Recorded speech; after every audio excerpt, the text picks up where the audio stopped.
Morning everyone. This morning we're up in Glen Torridon doing a couple of Monroes that I can't pronounce, so they'll be popping up on the screen just now. Drove up last night and just parked up in a wee lay-by just off the road, slept in the back of the Jeep. But I was going to do a wee show of the setup I had, how good a sleep I got, but the midges have been absolutely brutal this morning. One worst I've had them, really. I don't know if it's because I'm the only person for a good few miles from the looks of it, or if it's just the way the weather's been. But hopefully the sun should be in full strength soon and they'll all disappear because it'll get too hot for them. So to start off, you just come up onto the main road from where you've parked and you can see a clear-cut wee path. This whole route should be pathed fairly well, but there's still going to be a bit of scrambling and scree. It's 11.5k with about 1300 metres of ascent in it. Probably looking about 8 to 9 hours to complete. We've got Liathach with us today.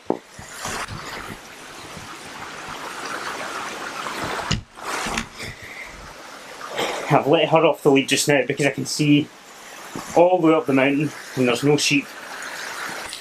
I've been walking for about 50 minutes now.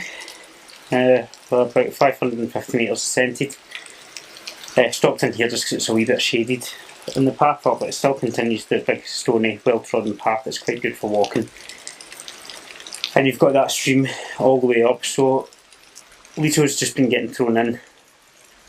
She's been walking in, getting a wee drink, getting her feet wet just as often as possible. My interest is keeping cool and just making sure the water bottles are staying full while we've got that resource. There's no other water supplies on this route, so taking full advantage of it while we've got it.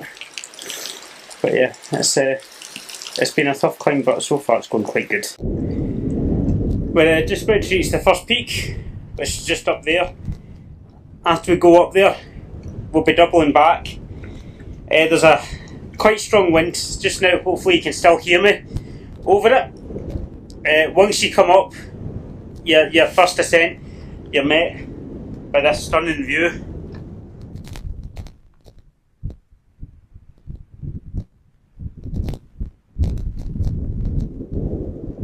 Which is a nice uplifter. Lisa's doing well. I've used a collapsible wall for her that goes flat. I've lost that, so luckily enough, a wee plastic bag.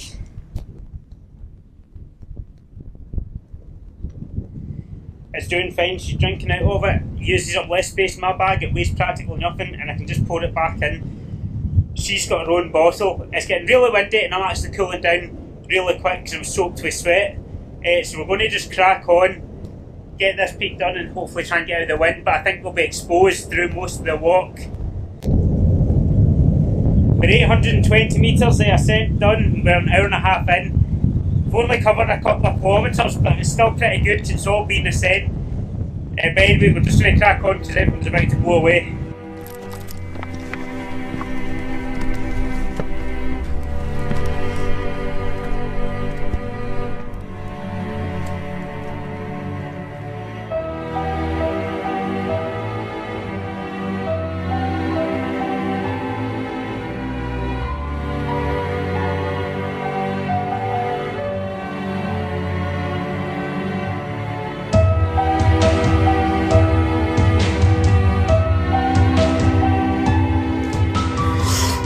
I've ducked into this wee bit just after hitting the first peak to get a wee bit of wind shelter.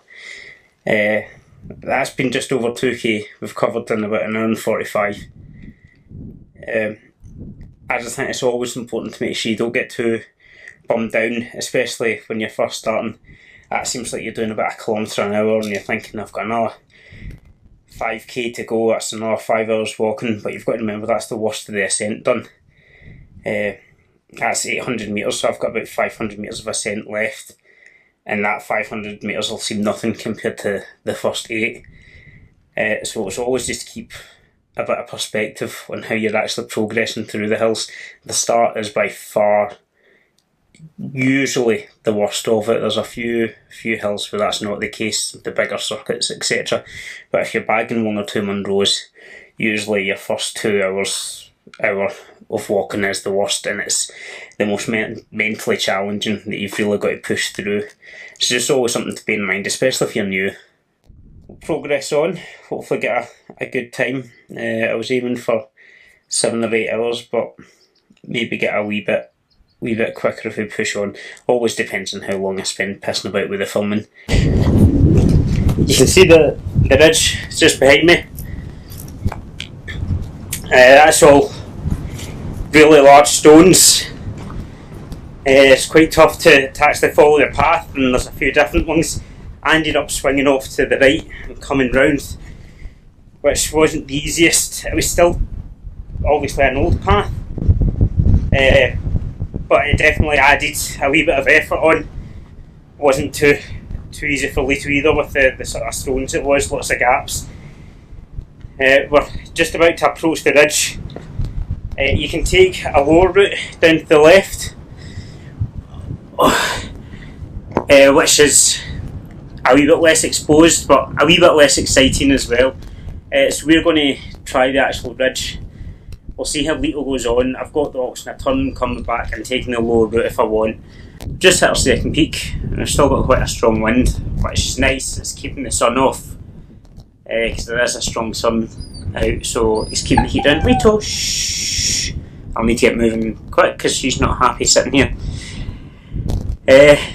We've been going for about 4 hours, 4 hours and 15 minutes. This is about 6k we've covered, so there's 5k left.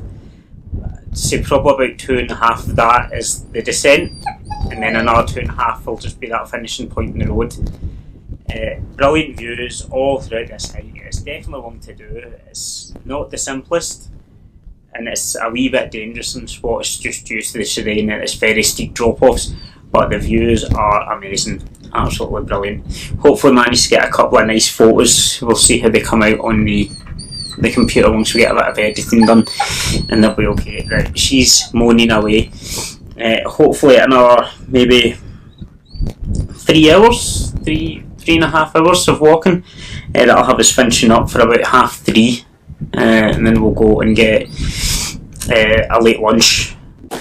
We're on the road now, and in fairness it's 2.5k that I'd rather not have to bother doing, but there's not much of a choice.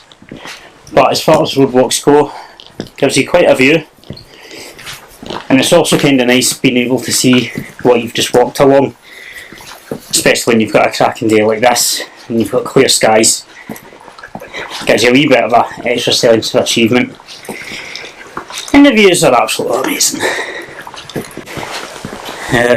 Time wise, we can basically just clock this in as finished. 5 hours and 50 minutes. Let's say an extra half an hour of walking. 6 hours 10 roughly to complete it, which I'm happy with. I was thinking about 7, even hitting the 8 mark, so a really good time.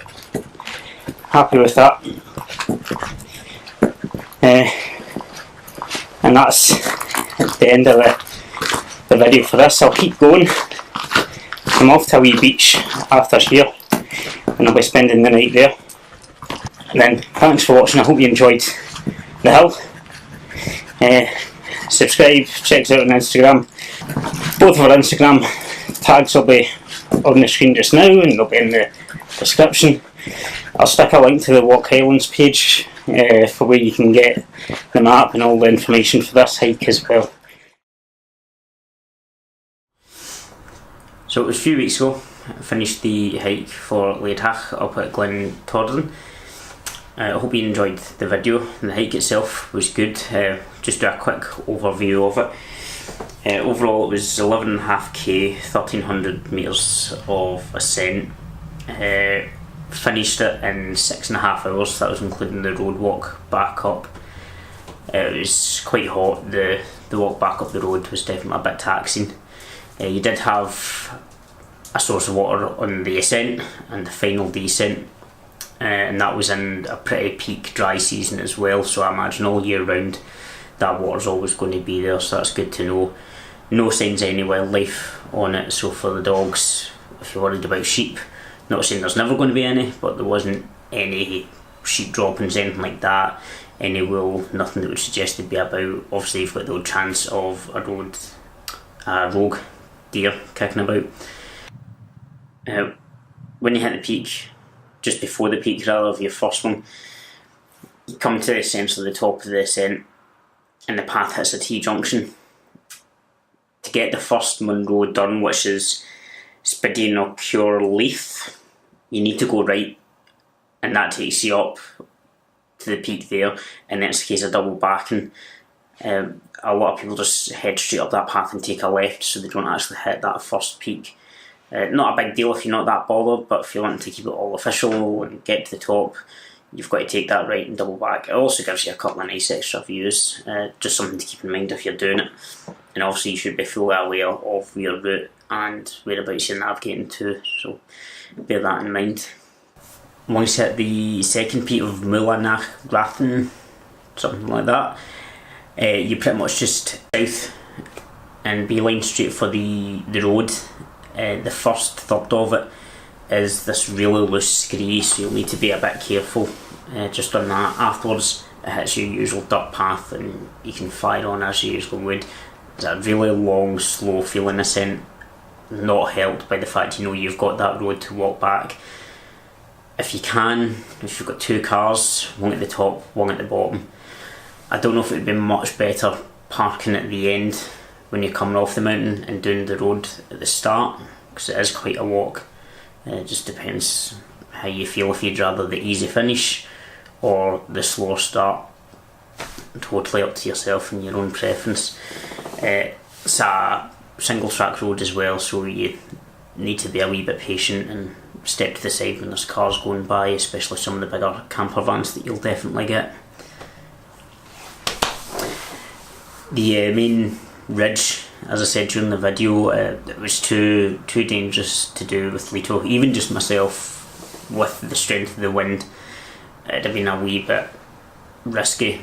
But if you've got a dog, I think you'd really be struggling to go over the actual ridge path rather than taking it as just a slight left. You're about 5 to 10 yards away from it at most times, and you don't really miss much.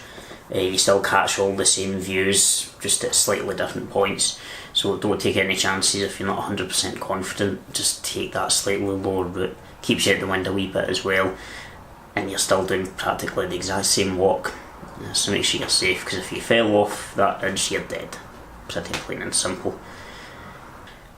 But overall it was a tough hike. It was quite hard on the feet, awful lot of rocks and solid paths, not much soft heather or grass that you're walking over. If you're doing it and you start to lose visibility, I think you'd probably need to turn around or just take one of the escape routes off the mountain. It'd be pretty dangerous if you weren't really clued up in your navigation up top, and very easy to just get spun about and end up coming off the mountain in the wrong direction.